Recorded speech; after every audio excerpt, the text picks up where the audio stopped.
Dear devotees, please accept my humble obeisances. Om Ajnanatimirandasya Gnananjalachalakaya Chakshurunmitam Yena Tasmai Sri Gurave Namaः. Namo Vishnupadaya Krishna Prestaya Bhutale Srimate Ramapada Swamaniti Namine Namo Om Vishnupadaya Krishna Prestaya Bhutale Srimate Bhakti Vedanta Swaminiti Namine. So we are continuing the book Teachings of Lord Chaitanya by His Divine Grace Srila Prabhupada. So currently we are in chapter 23. Why study the Vedanta Sutra, I think.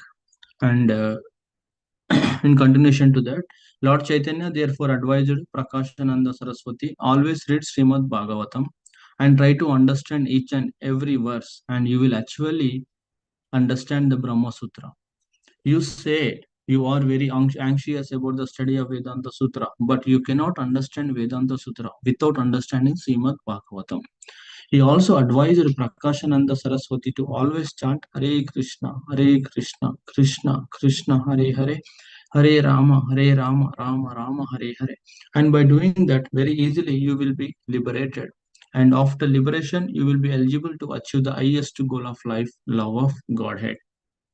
The Lord then recited many verses from authoritative scriptures like Srimad Bhagavad Gita and Srimad Bhagavatam and Narsinga Tapani. He quoted a verse from Bhagavad Gita, 18th chapter, 54th verse, that when one actually becomes self-realized, knowing he is Brahman, he becomes happy and joyful and has no more cause for lamentation. And hankering, such a person sees all living entities on an equal level, and he becomes a pure devotee of Supreme Personality of Godhead.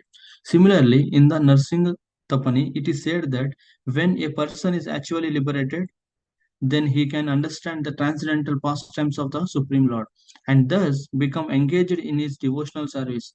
He also quoted a verse from the second canto of Srimad Bhagavatam, in which Sukadeva Goswami admits that although he was elevated to the liberated stage and free from the clutches of Maya, still he was attracted by the transcendental pastimes of Krishna. And as such, he studied Srimad Bhagavatam from his great father Vasudeva. He also quoted another sloka from Srimad Bhagavatam, third canto, 15th chapter, about the Kumaras. When the Kumaras entered the temple of the Lord, they were attracted by the odor of flowers and tulsi leaves offered to the lotus feet of the Supreme Lord with the pulp of sandalwood. And simply being incensed by the aroma of such flowers and tulsi, their minds became inclined to the service of the Supreme Lord. Although they were already liberated souls, therefore, according to Srimad Bhagavatam, first canto, 7th chapter, even if one is liberated soul and is actually free from material contamination, still he becomes attracted to the devotional service of the Supreme Lord without any cause and without being hampered by any material propensities. God is so attractive, therefore, he is called Krishna. Lord Chaitanya was discussing the Atmarama verse from Srimad Bhagavatam with Prakashananda Saraswati. His admirer, the Maharashtrian Brahmana, related in the assembly that the Lord has already explained the verse in 64 different ways. All the people assembled there were very eager to hear again from the Lord about the different versions of the Atmarama sloka. And as they were so eager, Lord Chaitanya explained the Atmarama sloka again in the same way that he had explained it before to Sanatana Goswami. All the people assembled there had the explanation of the Atmarama sloka from the Supreme Lord, and they were amazed and considered that the Lord was nobody else than Sri Krishna himself.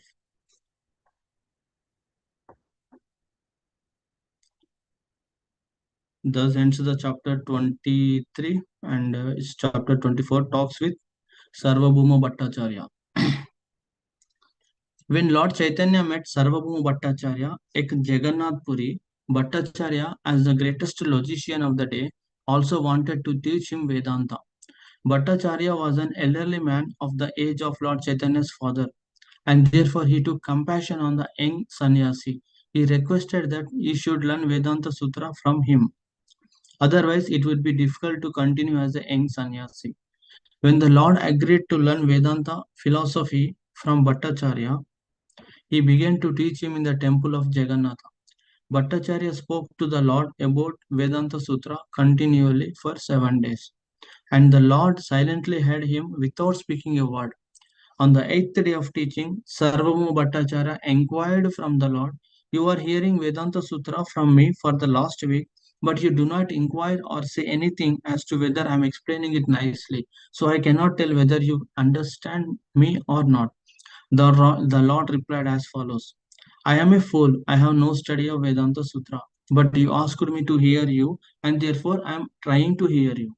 You said that it is the duty of every sannyasi to hear Vedanta Sutra. So I simply hear, but the meaning which you create, that I cannot understand." In other words, the Lord was explaining that in the Mayavati Sampradaya, there are many so-called sannyasis who are even illiterate and have not sufficient intelligence, but just as a matter of formality, they hear Vedanta Sutra from their spiritual master. Although they do not understand anything. So far as Lord Chaitanya was concerned, he did not understand the explanation of Bhattacharya because he did not approve of the explanation of Mayavati philosophy. When he said that he was an uneducated fool who could not follow, Bhattacharya replied to him, "If you do not follow what I am saying, how is it that you do not inquire, but simply sit down silently? It appears that you do have something to say about my explanation." Then the Lord replied, "My dear sir, so far as the Vedanta Sutra or the codes of Vedanta are concerned, I can understand the meaning very nicely. But the explanation which you are promoting is not understandable by me. There is nothing difficult about the meaning of the original codes of Vedanta Sutra, but the way you were explaining them appears to be up, obscures, up, obscuring the real meaning of the codes. You do not elucidate the direct meaning of the Vedanta Sutra, but you imagine something and hide the true meaning. I think you have a particular doctrine and you are trying to export it through the codes." I will stop here, Prabhu, but very interesting conversation moving further. So, in the previous chapter, uh, here Prabhupada explained what is the importance of Vedanta Sutra and why we need to study. That's the reason there are a lot of conversation happened. In the final stage also, uh, Lord Chaitanya explained to Prakashananda Saraswati the importance of the different verses from Srimad Bhagavatam and Bhagavad Gita. After that, then only we can understand the uh, Vedanta Sutra. But before that, even Lord Chaitanya also emphasized Prakashananda Saraswati to chant Hare Krishna Maha Mantra so that it will uh, it will be easy to liberation for anyone to liberate, so that we can achieve the love of Godhead. So all these scriptures are there. Ultimately, the end essence of the scriptures are again bringing to the same thing, Hare Krishna Maha Mantra. uh, Even the different scriptures, like in the previous chapter, Narsimha Tapani, Bhagavatam, all these things are giving for the end, like end essence is that love of Godhead, so that one can become self-realized, so they can understand these things very easily. Otherwise, it's very very difficult to understand all these scriptures as well. So without chanting, the senses will not liberate, and it will be difficult to advance in the Krishna consciousness. And coming to the chapter 24, here this is the discussion between Sarvabhauma Bhattacharya and Lord Chaitanya. And we know that Sarvabhauma Bhattacharya is Mayavati. He always teaches Mayavati philosophy. But somehow or the other, Lord Chaitanya heard everything from him and he changed him. So we will see those discussions later. But here it's in little today we have seen that there is a conversation happened between 1 week, so between Sarvabhauma Bhattacharya and Lord Chaitanya. For 1 week, Lord Chaitanya is hearing about all his philosophy, and at the end of week, Sarvabhauma Bhattacharya inquiring to Lord Chaitanya that you are hearing, but you are not inquiring anything. But Lord Chaitanya knows that he is teaching different philosophy, that is Mayavati philosophy, because he is himself Lord himself. He knows everything, who is speaking, what he is speaking, etc. So in that way, At the end of 1 week, he clearly said that you have something in your mind, you are speaking that thing, but this is not related to the Vedanta Sutra. So he said that it's a Mayavati philosophy. So tomorrow onwards, it will be really very good conversation between Lord Chaitanya and Sarvabhauma Bhattacharya, and which is very interesting as well. We'll see. So I will hand it